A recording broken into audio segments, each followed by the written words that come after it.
Bismillahirrahmanirrahim. Assalamualaikum warahmatullahi wabarakatuh. Bismillah, alhamdulillah, assalatu wassalamu ala rasulillah wa ala alihi wa sahbihi wa mawala, amma ba'du. Selamat pagi anak-anak bapak semuanya. Semoga kalian dan kita semua pada hari ini dalam keadaan sehat walafiat. Sebelum kita memulai pembelajaran kita pada hari ini, alangkah bagusnya kita membaca doa terlebih dahulu dengan tujuan mudah-mudahan ilmu yang kita dapat itu mendapatkan keberkahan dari Allah Subhanahu wa taala dan bermanfaat untuk di kemudian harinya. Membaca doa dimulai. Sebelum kita lanjut kepada materi pembelajaran, Bapak ingin mengabsen atau mengetahui kehadiran kalian semua. Apakah di antara kalian ada yang tidak hadir atau bagaimana? Oke, sebelumnya nanti Bapak sebutkan nama dan acungkan tangan. Oke, Bapak mulai dari yang pertama.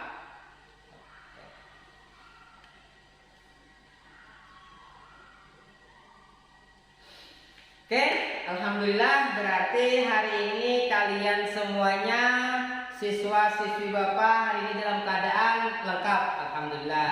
Oke, sebelum kita memulai pembelajaran hari ini, Bapak ingin bertanya kepada kalian semua, apakah kalian semua siap untuk belajar pada mata pelajaran Al-Quran Hadis? Oke, kalau kalian siap untuk belajar dengan pembelajaran mata pelajaran Al-Quran Hadis, kita niatkan pula bahwasanya niat kita atau pembelajaran kita pada hari ini adalah tujuannya karena Allah Subhanahu wa taala, sehingga apa yang kita dapat pada hari ini benar-benar bermanfaat dan berkah ilmu yang kita dapatkan. Amin ya rabbal alamin. Oke, kita memasuki pembelajaran kita pada hari ini, yakni tentang Al-Quran adalah kitabku, yang mana pada materi ini membicarakan tentang pengertian Al-Quran. Nah, ayo anak-anak Bapak, ketika kalian mendengar kata-kata Al-Quran, apa itu pengertian Al-Quran? Apa yang ada terbetik dalam pikiran kalian ketika kalian mengetahui apa sih itu Al-Quran? Oke, silakan dari kalian berpikir dulu apa itu Al-Quran. Oke, apa yang kalian sampaikan tentang pengertian Al-Quran ternyata semuanya benar. Nah, di sini Bapak ada membuat beberapa poin tentang pengertian Al-Quran. Oke, yang pertama, Al-Quran adalah kitab Allah atau kalam Allah. Benar apa yang disampaikan oleh teman kalian tadi. Yang kedua, Al-Quran adalah mukjizat yang dibawa oleh Rasulullah Sallallahu Alaihi Wasallam. Yang ketiga, Al-Quran adalah kitab yang paling sempurna. Benar. Yang keempat, Al-Quran adalah pedoman hidup. Dan yang kelima adalah Al-Quran petunjuk bagi seluruh manusia. Menurut Al-Lahyani, kata Al-Lahyani, kata Al-Quran adalah bentuk masdar dari kata kerja atau fa'il, yang artinya membaca, yang mana asal katanya adalah qara'a. Nah, pengertian Al-Quran menurut bahasa yang kedua adalah menurut Al-Asy'ari. Kata beliau, kata Al-Quran itu berasal dari kata atau lafaz qarana, yang artinya menggabungkan sesuatu dengan yang lain. Kemudian yang ketiga, pengertian Al-Quran menurut bahasa itu disampaikan oleh Al-Farra. Kata beliau bahwa kata Al-Quran berasal dari kata qara'inun, yang merupakan bentuk jamak dari kata qarinah, yang mana pengertian daripada qarinah itu adalah petunjuk atau indikator. Yang keempat, pengertian Al-Quran menurut bahasa disampaikan oleh Ad-Dujaz. Yang mana kata Ad-Dujaz bahwa kata Al-Quran berasal dari kata sifat al-qar'u yang mengikuti susunan wazan atau fu'lan yang berarti al-jam'u atau kumpulan. Yang kelima, yang terakhir, menurut Asy-Syafi'i, kata beliau bahwa kata Al-Quran itu berasal dari isim alam atau isim atau nama asli. Nah, jadi dari kelima pendapat tersebut, pengertian Al-Quran menurut bahasa sudah kita paparkan, kita jelaskan. Kemudian kita lanjut kepada pengertian Al-Quran menurut istilah. Nah, dalam hal ini ada beberapa pendapat yang mengatakan pengertian Al-Quran menurut istilah.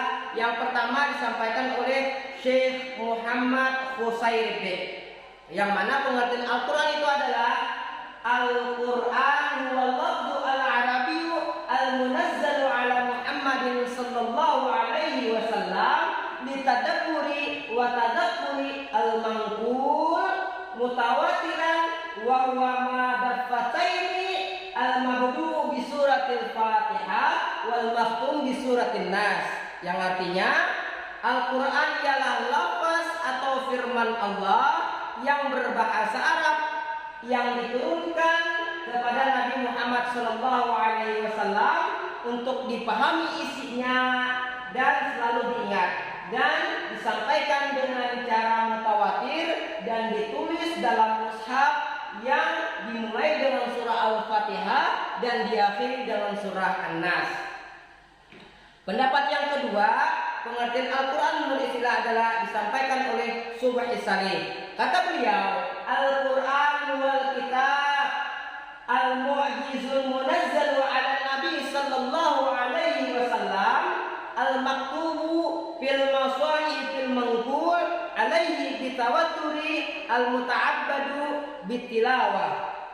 Kata beliau, Al-Quran adalah kitab Allah yang mengandung mukjizat yang diturunkan kepada Nabi Muhammad SAW, yang ditulis dalam mushaf-mushaf dan disampaikan secara mutawatir dan bernilai ibadah bagi yang membacanya.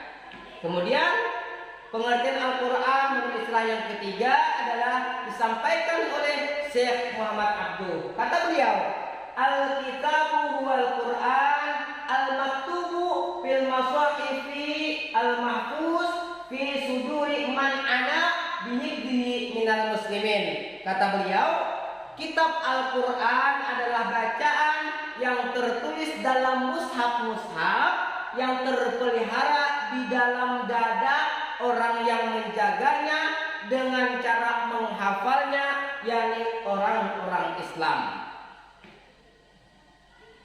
Nah, jadi dari pengertian Al-Quran menurut bahasa dan menurut istilah terdapatlah atau disimpulkanlah menjadi unsur-unsur Al-Quran.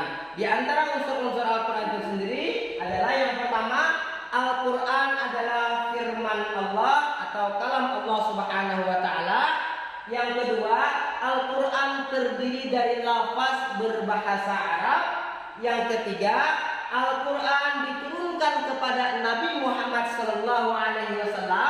Dan yang keempat, Al-Quran merupakan kitab Allah yang mengandung mukjizat bagi Nabi Muhammad SAW yang diturunkan dengan perantaraan malaikat Jibril. Yang kelima, Al-Quran disampaikan dengan cara mutawatir atau berkesinambungan.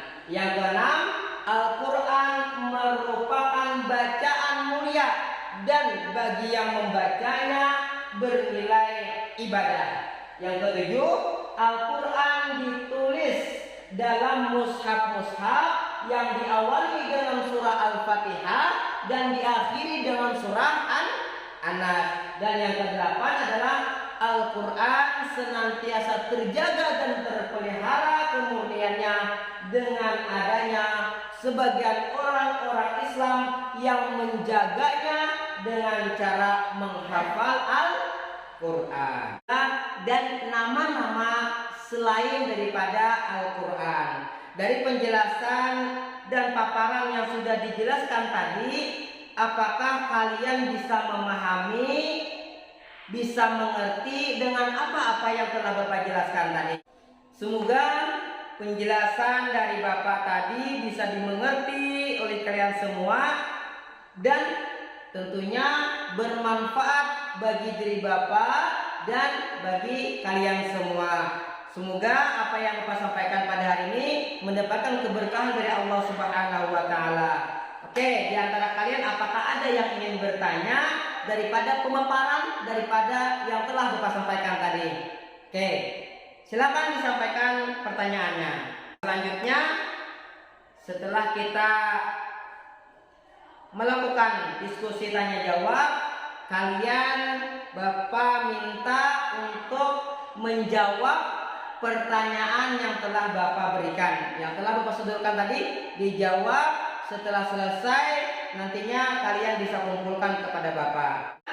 Mungkin untuk pertemuan kita kali ini Bapak cukupkan sampai di sini. Mungkin ini saja yang dapat Bapak sampaikan. Salah hilap mohon maaf. Marilah kita tutup pembelajaran kita pada hari ini dengan mengucapkan hamdalah, yakni alhamdulillah. Untuk pertemuan kita kali ini mungkin sudah cukup. Mudah-mudahan dimengerti dan dapat diterima dengan apa yang Bapak sampaikan. Mudah-mudahan mendapatkan keberkahan dari Allah Subhanahu wa taala. Marilah kita tutup pembelajaran kita pada hari ini dengan mengucapkan alhamdulillah, alhamdulillahirabbil alamin. Akhir kalam, assalamualaikum warahmatullahi wabarakatuh.